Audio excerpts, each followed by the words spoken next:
बिस्मिल्लाहिर्रहमानिर्रहीम, अस्सलाम वालेकुम नाजरीन। मैं हूं बाबर हयात और आप देख रहे हैं 24/7 उर्दू न्यूज़ पर Babar Hayat show. A very good morning to all of you.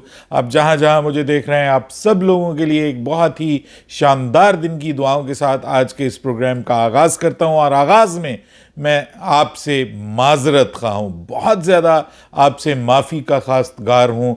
और उसकी बुनियादी वजह यह है कि गुज़िश्ता रोज़ मैं भी फेक न्यूज़ का शिकार हो गया। गुज़िश्ता रोज़ एक वीडियो आपने मेरी देखी होगी, जिस वीडियो में मैंने कहा कि उस्मान तारिक का जो बॉलिंग एक्शन है उसको रिपोर्ट कर दिया गया है और अब 12 को उसकी जो है वो 12 फरवरी को उसका एक्शन जो है वो जज किया जाएगा, टेस्ट किया जाएगा यूएई के अंदर, जो सेंटर ऑफ एक्सलेंस है आईसीसी का वहाँ पर। और उसके बाद अगर वो क्लियर होता है तो उसके बाद फिर 15 फरवरी को वो पाकिस्तान वर्सेस इंडिया का मैच खेल रहा था। मैं कैटेगोरिकली कहता हूँ कि ये ख़बर फेक थी, फॉल्स थी और मैं माजरत खा हूँ, बहुत ज़्यादा माफ़ी का खास्तगार हूँ आपसे भी और अपने अल्लाह से भी कि मैं भी मौजूदा दौर में जो एक बहुत बड़ा मसला है वो है फेक न्यूज़ को जिस तरह से स्प्रेड किया जाता है और जिस तरीके से एक प्रॉपर वे में, एक सिस्टमैटिक वे में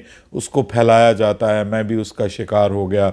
और मैं आपसे वादा करता हूँ कि इंशाल्लाह आगे चल के मैं इस सारे मामले को जो है वो मज़ीद बारीक बीनी से चेक किया करूँगा। बेसिकली एक इंडियन मीडिया जो है वो इस मामले को लेकर के इसका पूरे का पूरा झूठ फैला रहा है। उसके बॉलिंग एक्शन को लेकर के बहुत ज़्यादा बात हो रही है और बहुत उसको लेकर के कहा जा रहा है कि ये बॉलिंग एक्शन फेयर नहीं है।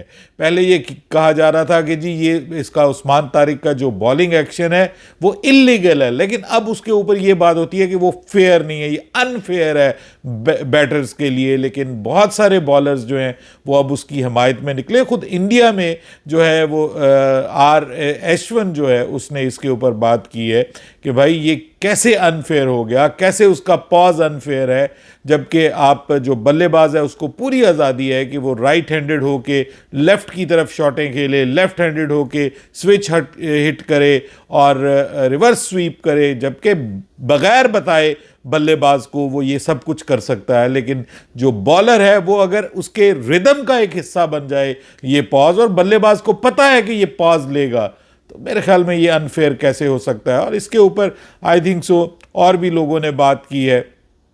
और अब ये मेरे ख्याल में किस्सा जो है वो ऐसा है नहीं कि जिसको छेड़ा जाए, लेकिन ऑब्वियसली आपको पता है पाकिस्तान वर्सेस इंडिया मैच से पहले पूरी कोशिश की जा रही है कि पाकिस्तान के पास अगर कोई एज पाकिस्तान की टीम को हासिल है या कोई पाकिस्तान की टीम को इंडिया के मुकाबले में कुछ फेवर मिल रही है as far as their spin bowling is concern, जिसने बहुत ज़बरदस्त उस दिन भी अगेंस्ट यूएसए परफॉर्म किया। और ऐसा लग रहा है कि इंडिया के खिलाफ पाकिस्तान का एक बड़ा स्ट्रॉन्ग स्पिन बॉलिंग अटैक मैदान में उतरेगा। तो ऐसी सूरत में जो है वो फिर आपको पता है कि एक ज़बरदस्त किस्म का प्रेशर है वहाँ पे जनरेट हो रहा है। और वो भी उस सूरत में जब अभिषेक शर्मा जो हैं वो हॉस्पिटलाइज्ड हुए हैं, जो एक उनका ट्रम्प कार्ड है ऑब्वियसली वो अभिषेक शर्मा है, और उसके बारे में ख़बरें ये आ रही हैं कि he is not feeling well और स्टमक का ये हाल हो गया है। यानी खुराक इतनी अच्छी वहाँ पे दी जाती है कि उनका जो प्रीमियर बैटर है वो सबसे इम्पॉर्टेंट टाकरे से पहले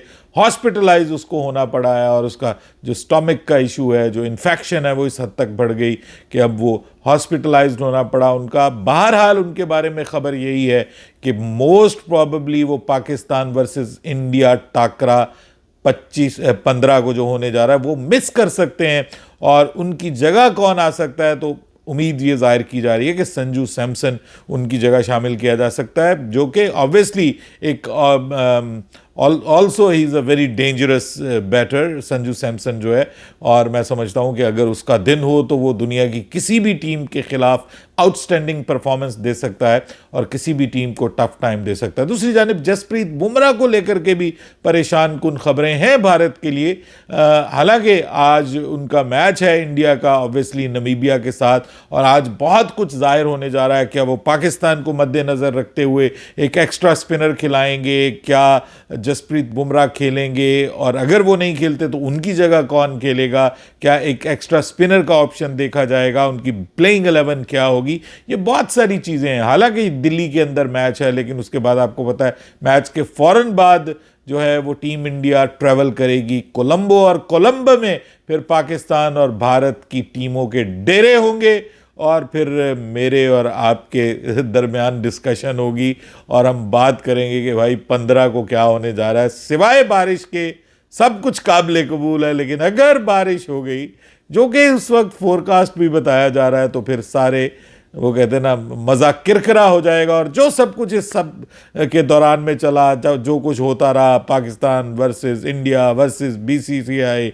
वर्सेस आईसीसी, जो भी सिनेरियो होता रहा, तो सब ने कहना है कि यार इतना सब कुछ किया आपने तो मैच फिर भी ना हुआ। तो ये नहीं होना चाहिए, मैच होना चाहिए, और एक तगड़े मैच की तवक्को है। ख़ुद इंडिया से मुझे दोस्तों के मैसेजेस आ रहे हैं कि बाबर भाई इस बार आपकी टीम बड़ी ज़बरदस्त टच में दिखाई दे रही है, और ये टीम जो है वो इंडिया को टफ टाइम दे सकती है। अफ़गानिस्तान के साथ वही हुआ जिसको वो जिसके लिए वो आई थिंक बहुत परेशान होंगे, बहुत ऑब्वियसली टेंशन में होंगे, क्योंकि उनकी टीम एक ऐसा मैच जो कि जीत सकती थी, वो मैच वो हार गई, और almost they were on the edge of a win, famous win against South Africa. By the way उन्होंने कभी भी साउथ अफ्रीका को T20 मैच में शिकस्त नहीं दी, और एक इतना बड़ा अच्छा मौका जो उनके पास उनको मिला था, तकदीर ने, कुदरत ने दिया था, उस मौके को वो दो जो है वो सुपर ओवर खेल के भी वो उस मौके को हासिल नहीं कर पाए। हालांकि उन्होंने खेला बहुत अच्छा है, मुकाबला तो दिले नातमा ने खूब किया, बहुत शानदार मुकाबला किया, लेकिन unfortunately for the Afghan cricket fans they were not able to win yesterday. और जो उनसे तवक्को की जा रही थी कि वो दोबारा एक तगड़ी वापसी करेंगे, वो उनके लिए मुश्किल हुई, और अब ऐसा लग रहा है कि उनका इस टूर्नामेंट में बने रहना जो है वो ऑलमोस्ट इम्पॉसिबल हो गया है अगले मरहले को लेकर के। लेकिन सर वेस्ट इंडीज़ ने इंग्लैंड को शिकस्त दे दी है, ये देखिए एक बड़ा शिकार किया है। वेस्ट इंडीज़ भी जिस तरह पाकिस्तान के बारे में कहा जाता है कि यार ये प्रिडिक्टेबल नहीं है, और बिल्कुल इसी तरह वेस्ट इंडीज़ की टीम भी प्रिडिक्टेबल नहीं है। इंग्लैंड की टीम तो भाई प्रिडिक्टेबल है, उसके बारे में तो 300+ रन्स की प्रिडिक्शंस की जा रही थी, लेकिन उसको कैरिबियंस ने उड़ा के रख दिया है जी, और बहुत ज़बरदस्त जीत हासिल की है उन्होंने, अच्छा खासा मार्जिन से जीत हासिल की है।